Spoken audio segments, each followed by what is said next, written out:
Greetings adventurers, this is another iconic archetype build with GM Comfortable Gray.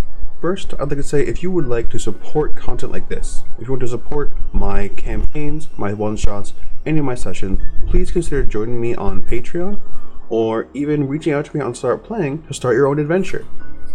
I'd like to specifically thank my patrons, Alex Schramm, Chris Wagner, Daniel Hicks, Dan Tyree, James Graves, Lee Farbstein, Noble, Ralcor, Sneeze, The Great Hoopla, The Horse Force, and Zachary Fielstra. Thank you very much for everything you guys do. It wouldn't be possible for me to make these contents without you. Let's get right into it. You can see this hero is a heavily armored dwarf. I decided that this is the latest in the lineage of the Katzenhammer Grudgebeard family, the first cleric of them. So dwarves now have a 30-foot move speed. They normalize it. Almost everybody has a 30-foot move speed, even the short characters, and the Goliath has 35, so that's actually a buff for the dwarf. Dark vision is 120 feet, the best dark vision you're going to get on a character. And dwarven resilience, really actually useful. Resistance to poison damage, advantage on saving throws to avoid or end the poison condition. This is going to be on the player. You need to make sure that when this comes up, ask, is this against the poison condition? Because otherwise you're not going to get advantage. And then dwarven toughness, your hit point maximum increases by 1 every level, basically. That's just nice to have extra hit points. There's definitely a barbarian build out there for just the most hit points possible in the game. Stone cutting is better than it used to be, but I rather like the flavor of the original 2014 stone cutting, where you get advantage on these wisdom checks to assess stone works. It didn't come up as often. Tremor sense is powerful. This means your character can ignore concealment in combat when necessary. You have dark vision, so it's not going to come up that much, but if you have allies who use magical darkness, who use fog cloud, things like that, then stone cutting will be actually very useful. So, nice bonus. You could use it multiple times per day, even at level 1. So, pretty cool. I like it. It just doesn't really make a lot of sense to me why this is stone cutting. Like, it's just weird flavor-wise. So, ability scores. 15 strength, 8 dexterity, 14 constitution, 8 intelligence, 15 wisdom, 10 charisma. Pretty average friendliness for a dwarf, but very strong, quite tough, and wise. So this is going to be a front line cleric. For backgrounds, if you're not allowed to have a custom background, I suggest taking farmer, guard, or sailor. Those are going to give you the strength and the wisdom. We're going with farmer, going to give the animal handling and nature skills, and then you're going to get the tough feat for just more hit points. Didn't take us very long to get right to the class. You're a cleric. We're going to bump this up to heavy armor and martial weapons by taking the divine order for protector. And then we just get to choose our spells. So I think for cantrips, guidance, best cantrip in the game. Toll the Dead, so you've got a reliable ranged option, and then Word of Radiance, so that you have some type of radiant damage on tap. But just anytime you want to, you can do the actual area effect. Because you're a front line cleric, you could actually do significant damage. You could damage multiple enemies with this, and if you need to do that radiant damage, especially if you're fighting zombies or somebody else with not exactly a weakness or vulnerability to it, but or something that gets triggered by it, it's nice to have. For spells, prepared, clerics are prepared spellcasters who have access to all of their spells. So I'm not going to go into this too much, just going to say what I suggest taking at this level, and then as is, going to highlight some additional spells which are good. Bane. Bane's a really strong debuff. If you want to get up in melee, bane some enemies first, especially powerful enemies, that could help you stay in there. Cure wounds, you should have some type of heal. That's not because you're a cleric and you're expected to, but because it's really useful to have a heal. Detect magic if nobody else in your group has detect magic. If they do, then you can take comprehend languages or some of these other rituals. And guiding bolt is action efficient. That's the biggest thing about guiding bolt for me, is that it does decent damage for the level, and that it gives advantage to the next person attacking. So it's comboable, and they'll appreciate you for being in the party. Level 2, you get Channel Divinity. That's the Divine Spark and Turn Undead. Divine Spark is cool because it's just very reliable damage that you can just turn out every combat. Though it's not great damage, it is nice that they have it built into the character now. Or again, you can heal people and not use a spell slot, so that's pretty cool. Additionally, you can turn undead, classic option for clerics, and it's as good as it's ever been. It's now frightening them, and if they're frightened, they can't move towards you, so they're also going to have this additional rider effect on frightened where they actually move away from you. If you have to protect an area, you're going to want to have a cleric with you if you're fighting undead. Always have a cleric in your party if you're doing an undead campaign. That will really help you. You get another prepared spell. I suggest Shield of Faith. There's other good options, but this is just a nice thing to use your bonus action for if you're not going to be doing stone cutting or anything like that, and then maintain it to keep yourself or someone else safe. Level 3. Of course, we're choosing the Disciple of Life. Life cleric ability is Disciple of Life. Now, it's specifically when you cast a spell that restores hit points and you use a spell slot, they restore additional hit points 2 plus the spell slot level. Used to be the life berries, the good berry combo was incredible at level 2 basically, or level 1 with a little feat, or your nature or feat or something like. But now Disciple of Life is just reliable bonus healing. I think it's only going to be to one creature when you're doing mass healing word and things like that. Because this is an iconic character, it's going to give you the Preserve Life Channel Divinity, which is a little bit more efficient than the Divine Spark you get from level 2, but is limited to only bring people up to the bloodied condition, basically. Then you get a bunch of prepared spells. I'm going to just talk about these all right now. Aid, really good spell. Always going to be happy to have Aid because it gives you a significant amount of hit points that you can share with your party. Cast at the beginning of the day, just fire and forget it. You get Bless all the time. Solid buff. Not going to be mathematically as useful as Bane, as you can see from this Treant Monk video. And then you no longer need to prepare Cure Wounds. So you have a lot of freedom on your prepared slots at this point. And then Lesser Restoration. This is just making so your character is always going to be able to heal and help your party out. You're a frontline cleric. So especially if it's your fighter, your barbarian, your monk, your ranger, your rogue, all those people are going to be a lot safer thanks to you. Level 5, you get Mass Healing Word and Revivify. Of course, Mass Healing Word, not as efficient as healing somebody individually, but because you get to heal a bunch of people, that's wonderful. Revivify is your first resurrection spell. Make sure to have the magical components on hand, and thankfully, because you're in the front lines, you'll probably actually be able to help them out. Level 7, Aura of Life. It's interesting. I feel like the way the Aura of Life works, because it says your hit point maximums can't be reduced. There's definitely some combos that are possible here. You need to concentrate on it. It's only got 10-minute duration, but it's all automatically going to help allies who are down. There is a place for Aura of Life, but at the same time, I think there's probably better spells you're going to be casting most of the time. Death Ward, however, is really good. Just you cast Death Ward after you cast Aid, and then you jump off the tallest building in the world, and it's not going to kill you instantaneously. Like, Death Ward, you could use it like a parachute in that case, but really it's just that little bit of insurance to keep your characters alive. Greater Restoration is really expensive, but it's also amazing that you can cure all of these things, including curses, charm, petrified, reduction to ability scores. Greater Restoration is a great healing spell. It feels really good. And Mass Cure Wounds. Now your Cure Wounds has area of effect. It is 5d8, so it's not where it's going to be if you were just casting regular Cure Wounds upcast, but that's 5d8 times 6, so actually really effective. 6 is likely one of the more common numbers you need to hit to catch the entire party, plus maybe a hireling or a familiar or something. So Mass Cure Wounds really good. Like, they've got a good life domain list, so I'm very happy with the flavor baked in there. Next to level 4, ability score increase. We're going to get Warcaster and increase our wisdom. Character's going to need some wisdom. So now we're at wisdom 18. Then spells to think about. Warding Bond. Even though we've talked about all of our domain spells already, Warding Bond is a second level spell. And due to the rounding of this, technically, It is going to give people maybe an additional hit point here or there, and it also helps spread it around, so now your mass or like multiple healing abilities are more effective. So Warding Bond is going to make it so that you can use your Preserve Life reliably. Level 5, you get the Seer Undead, and now your Channel Divinities are going to be a little more powerful feeling. Seer Undead, it's fun.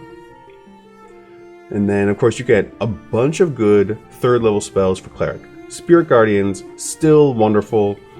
You can only really ping people once per turn with this, but it does give you another reason to be upfront, and there's no friendly fire. Lovely spell. Sending, some people's favorite spell, because it allows you to communicate across the entire world. You don't have cell phones, maybe you get Sending Stones, but before you can afford the magic item, Sending is a great spell.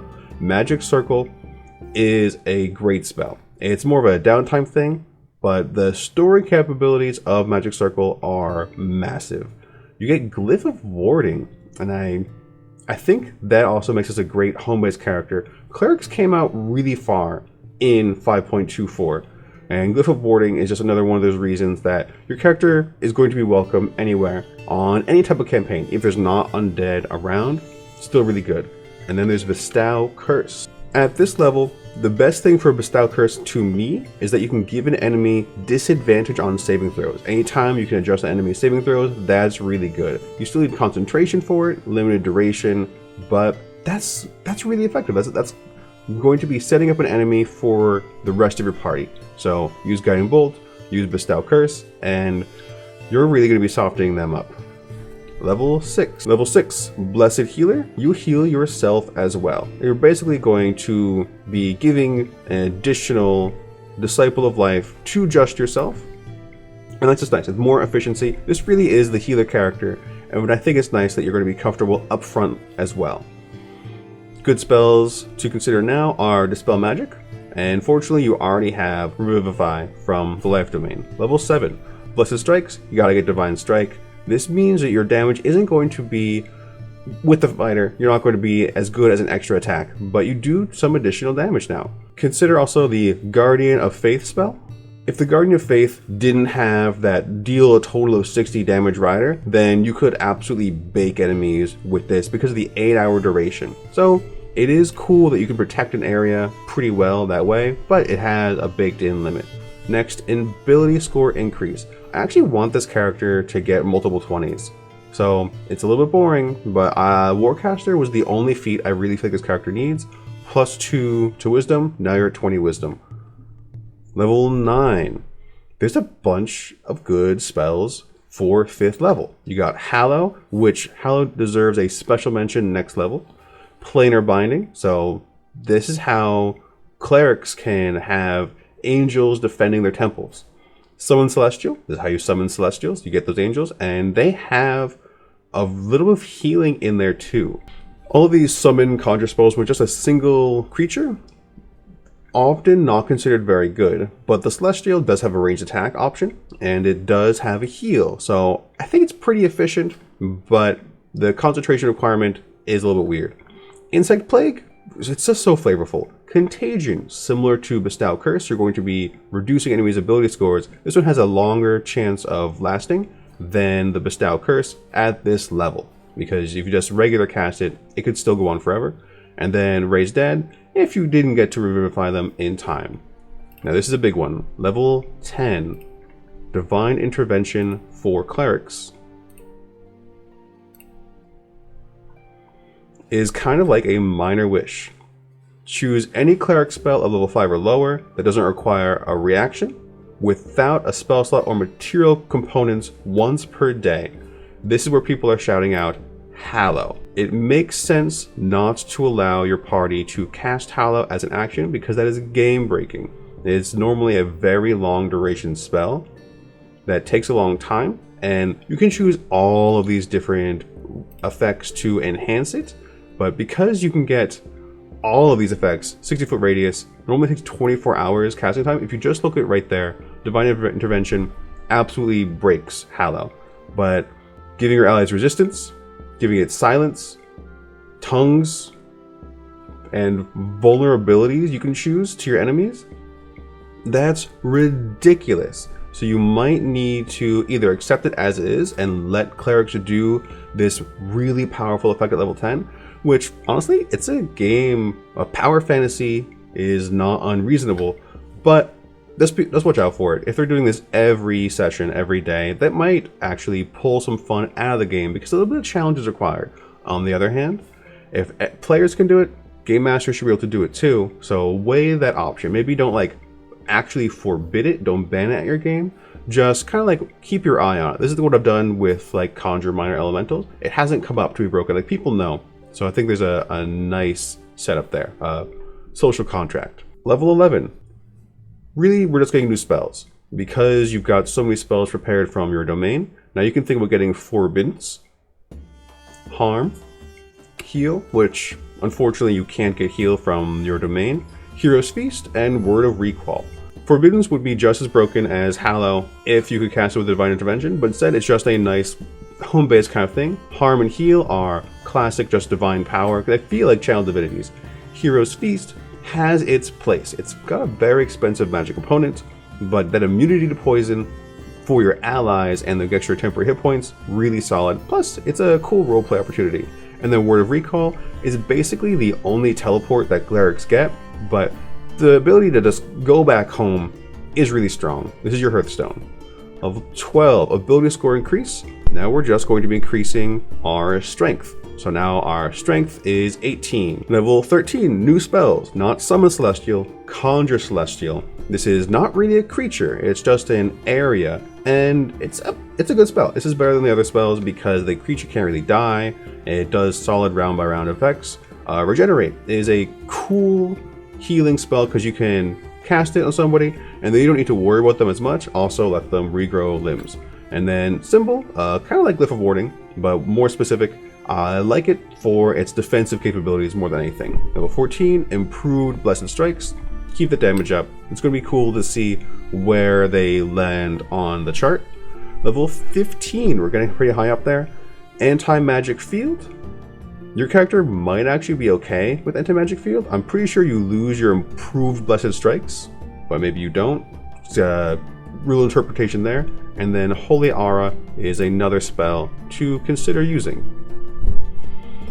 That 30-foot emanation is going to be competing for your concentration for a lot of your lower level spells, but it's going to give your party advantage on saving throws and other creatures disadvantage on attack rolls. And especially if their fiends are undead, then they're going to likely be blinded until the start of its next turn. So Holy Aura, really great. Also, maybe Control Weather, Earthquake, and Sunburst when the time calls. But those are probably the ones I would prepare every day. Level 16, let's get that strength up to 20. Final ability score increase. Then for level 17, Supreme Healing. Now you're just going to be getting the highest number on all your dice. You have reliable, incredible healing. You can actually speed the game up now because you just take the numbers, you don't roll. So not only is this good for your party, it's good for the entire table. I like subclass abilities like this. And as far as capstones, this I feel like is middle of the road. It feels like a capstone. Maximized healing spells is good for this. But for actual spells, Astral Projection it's a flavor spell. This is not exactly your teleportation, but it's great. Gate is a cool way to travel to other worlds and pull people to you. So it feels kind of funny that your character is going to be able to teleport like this, but it's so expensive. It's only once per day because it's your 9th level spell slot. Still good. Mass Heal and Power Word Heal are both combat turning effects. This is, now your character is level 19, so you could actually be in a war, and this is going to be a very efficient way to get your healing out. So, very happy with that. Level 18, just more spell slots. Level 19, Epic Boon. I don't normally suggest the spell recall, but because you're using so many lower level spells to heal for just little utility effects, I do feel like it's actually going to come up a little bit more often. So that's kind of like that's my big recommendation. And your wisdom goes to 21, and then level 20, Greater Divine Intervention. This is what you've always been waiting for. Every 2d4 long rests, your character can cast Wish. Your deity intervenes on your behalf, and you can cast any spell, no material cost. And this I think is the best buff to the Cleric, because it used to be a little more nebulous what your capstone ability is, but now you just cast Wish. So I'm really happy with where the Cleric came. The fact that you can have a Cleric Simulacrum, that you can clone yourself just in case you die. There's a lot of coolness you can do with Wish, and even as a Cleric. That means that the Arcane Order, the Arcane Domain, isn't going to be taking Wish as one of their chosen spells anymore, but maybe they will, because then you can cast Wish twice in a day, and that's a really rare thing. Of course, the Arcane Domain wasn't updated for 2024, but the game's made to be backwards compatible with 2014, so any domains that weren't listed should be accessible. I would do that in my game as well. I'm in my Dragonlance campaign, which is every other Monday, 7:30 p.m. Eastern Time.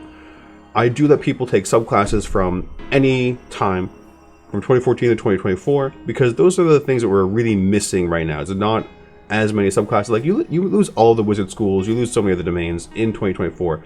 That is the big hint to me that we're supposed to do this backwards compatible, but still, I try to only use 2024 spells. Nonetheless, thank you for joining me for this dive into the Cleric. I like how they turned out. It definitely feels like a character who can hold their own on the front line. They're tough, they're sturdy, and they're very helpful to the team, because it's not just straight up healing. They can cooperate with them. If you got, again, that ally who uses Obscurement, Darkness, Magical Darkness, something like that, your Tremor Sense is going to help against most enemies, unless they're flying, other things like that. If you'd like to join me on any of these adventures, again, please consider joining me on Patreon. Like, comment, subscribe, and otherwise, happy gaming to you.